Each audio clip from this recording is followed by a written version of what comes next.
You have written a terrific piece on, I believe your nomenclature is Koch World 2014. Is that correct?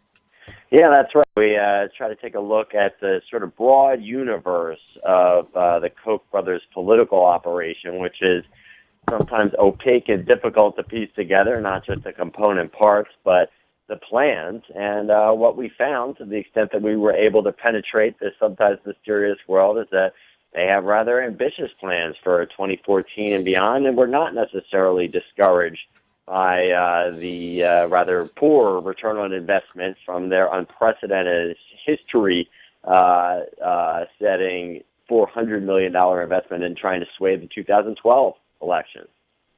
Well, no, as a matter of fact, what you described sounds very much like a more centralized and even more hierarchical organization. What you wrote was that they took a piecemeal approach, but that's changing, and now they've decided to create a centralized control of their network.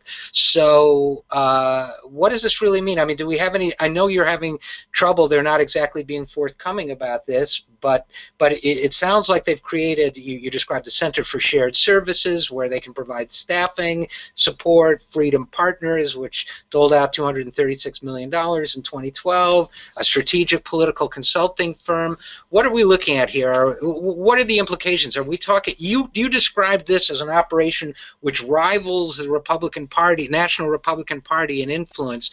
What did you mean by that exactly?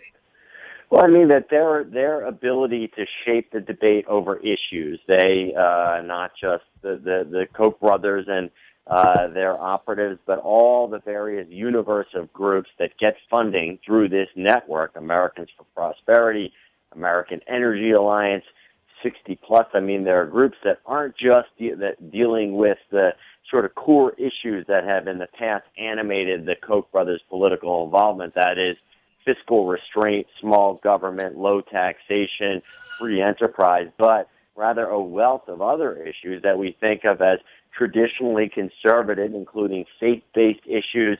The National Rifle Association Second Amendment issues are receiving money from this vast network that is now able to influence public policy debates. You don't have to look too far to find an example of the National Rifle Association influencing public policy debates and killing the rather modest gun control measures that were proposed in the wake of the Newtown school shooting, but beyond the public policy debates, really influence the electoral process. So get to a real say in tapping the folks who will run for the offices that they will then seek to influence.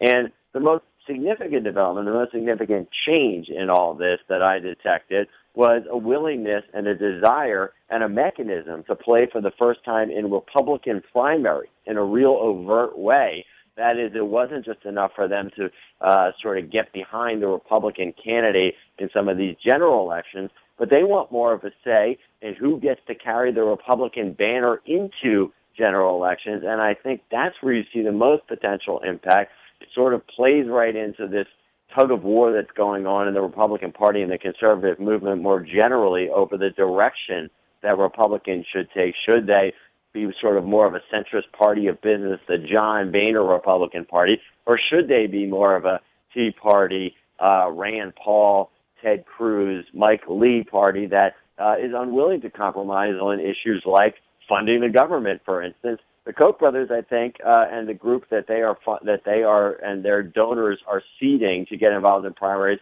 would probably take the latter approach, the Tea Party approach, and so that could have really far-reaching impact, not just in our elections, but in our governance.